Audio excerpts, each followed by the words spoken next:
What's up? This is Augie TX back again with another grilling video. What we're going to do today is I'm going to show you guys how to get your Pit Boss smoker started up. Maybe you bought it used, you don't know exactly how to use it. Maybe you're like me, you found one that was broken and you fixed it up, but you want to know how to get it running. It's maybe an older model like mine. So this is for the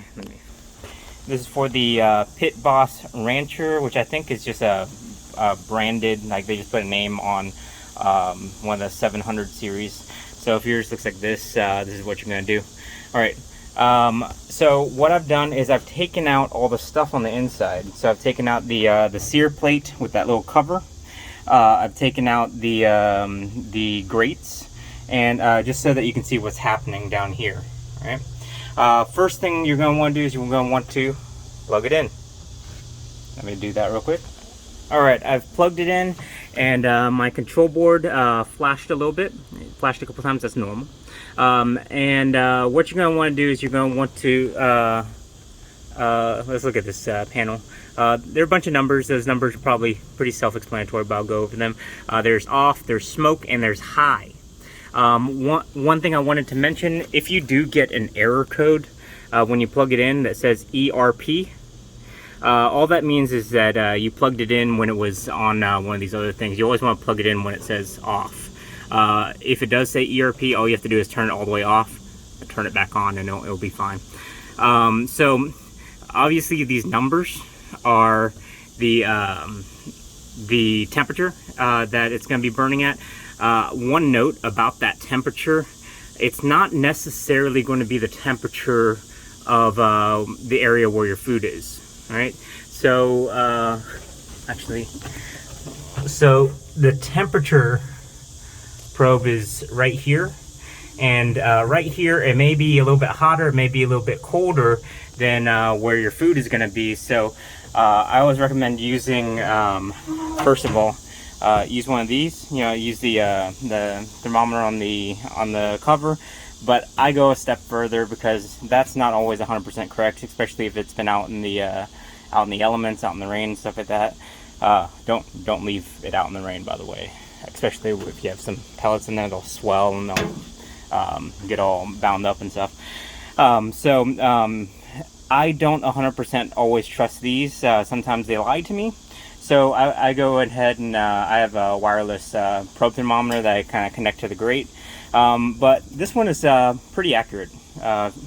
Between this and my probe thermometer, you can't always be sure. So make sure that you have an extra thermometer. You can be one of those cheap ones that you just like take, you know, kind of like those metal oven thermometer. You can just lay it on top of the grill alongside the meat, or you can get fancy and you can get multi-probe thermometers and all that kind of stuff.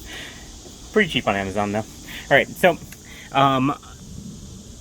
those are the numbers. That's not what you want to cook by though. You want to adjust it based on the actual thermometer where your food is. Otherwise you're gonna get some unexpected results.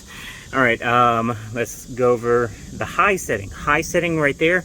That's gonna, you know, obviously be the highest temperature you can set it to.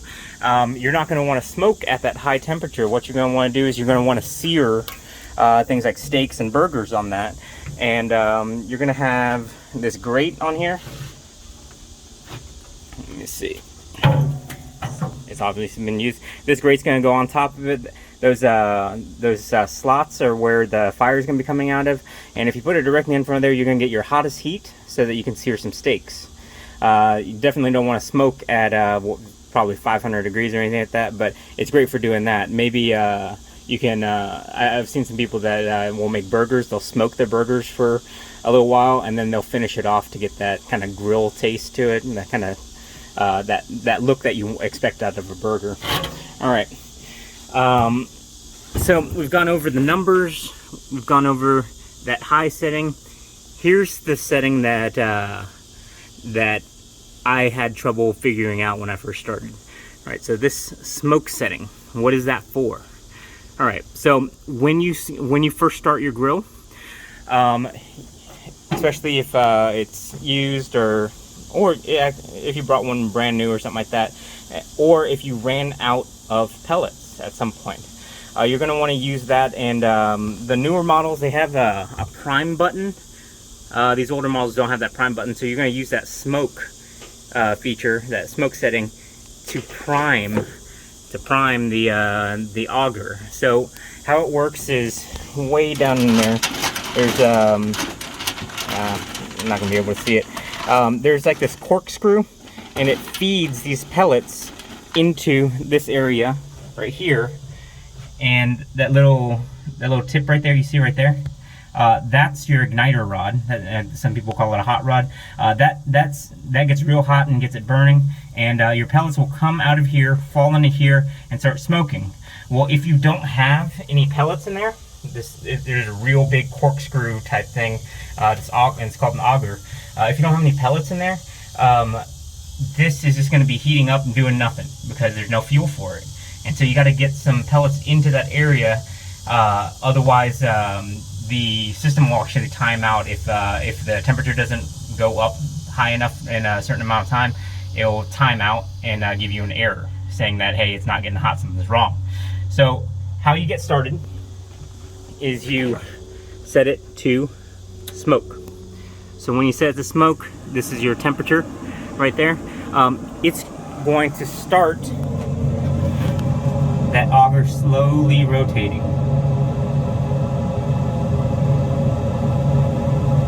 You can barely see it. It's going to start that auger rotating, and it's going to start pushing some of those pellets out. Depending on whether or not you have any pellets in there, if it's completely dry, you let it run out at some point during a cook, or if it's brand new, or if the previous owner, let it run out, or went ahead and purged everything out of it. It's going to, you're going to need to run that for a few minutes, maybe even 7 to 10 minutes. Once they start popping out like that, see it's pushing them out. Once it starts popping out, you can actually go ahead and start setting it up to whatever temperature you're going to cook it at. So I usually turn it off. I just read, this is how I read in the manual. Then you would turn it to 250 degrees is usually why I smoke things at. Another feature another thing you can use that smoke for is it will actually, this 200 degrees Fahrenheit, 225, 250. The smoke will actually keep it around, depending on your machine, somewhere between 150 to 180 degrees. And a lot of people will use this to just add more smoke flavor. Like maybe you're starting off with a brisket, and maybe your particular smoker doesn't really run. It doesn't really give a lot of smoke. Like people are trying to go for that smoke ring, And so maybe instead of if I was going to cook a brisket, I'll probably put it to 225 and hold it there for 12 to 18 hours, depending on the brisket. But maybe instead of starting it off at 225, maybe I put it a few hours, maybe 2 hours at smoke. It's not going to get it up to a real good temperature. 150 and 180 is not real good for cooking, but it's really good for getting that smoke into the cabin and getting really infused. All right. So I have some pellets in there. I'm gonna turn it to 250. It's gonna ignite it, and then you can it'll get it up to temperature. You can preheat. Doing that, you can preheat your grill, and then you can start cooking. So I just wanted to make this video because there wasn't a lot of information. I mean, this is like basic stuff for people who know what they're doing. But when I was first starting off, there was not a lot of information. So I wanted to get it out there for you guys. All right, so I guess one more tip, thing is once you're done cooking, you're going to want to. The manual says to turn it to 350. Turn it to 350 and let it run for about 5 to 10 minutes just to burn off any of that extra stuff in there, right? You might have some pellets like that, and you don't want to leave them in there. You want to burn it off, and so you don't have a bunch of ash in there. And so you want to turn it to 350 for about 5 to 10 minutes, and then you can turn it all the way off. The fan is going to keep running. That's okay. Let it keep running. It's doing its thing. It's shutting it down so that to make sure that everything is as clean as it can be in there, so that there's not a bunch of pellets right there waiting to, you know, ignite and go back up into the tube. So let it do its thing. Let it finish its closing cycle, its shut-off cycle.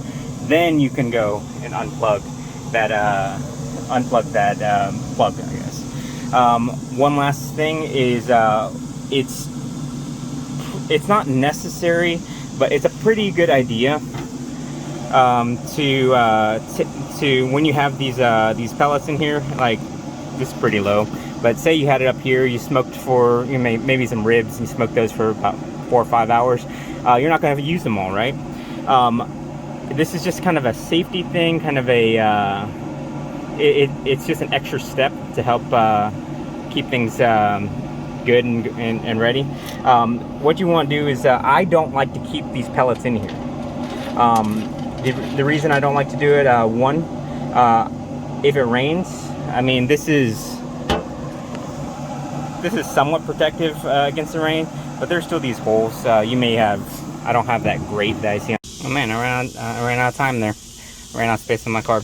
All right, so I don't keep pellets in here because this is not 100% or even close to 100% waterproof. And if you take one of these and you stick in some water, it's gonna swell real big.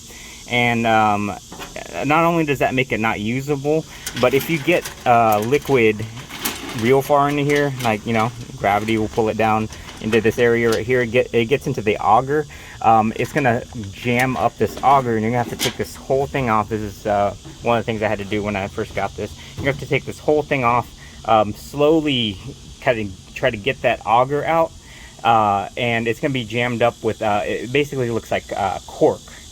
Like the entire thing just kind of expands and just completely makes like a solid block of cork in there. You have to chisel all of that out. It's a big mess. Don't try to avoid doing it, because it took an afternoon or an hour or two to fix it. And, you know, sometimes you just want to smoke some meat. So that's one reason that I keep I don't keep pellets in there. The other reason is sometimes the igniter, when it's hot, you know, maybe it'll start some of these pellets in the tube, in the auger channel. It'll start some of those going, and there's a slight possibility that they could ignite the rest of them, travel up into here, come up here, and set some of these on fire. And I don't want to deal with that at all. So I just find it's better just to, you know, it's better to empty this. And the way you would empty this is, I have that Home Depot bucket right there. You're going to want to pull this open like that, and then you're going to want to unscrew this and pull it out. This is kind of it's like a plate that's blocking this little chute, and when you pull it out, all of your pellets will come out there, and they'll just all kind of slide out. And that's it. And then it's safe and ready for your next smoke. All right, I hope you guys found this video helpful.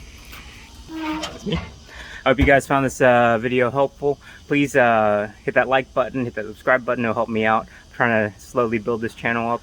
I will see you guys next time. See ya.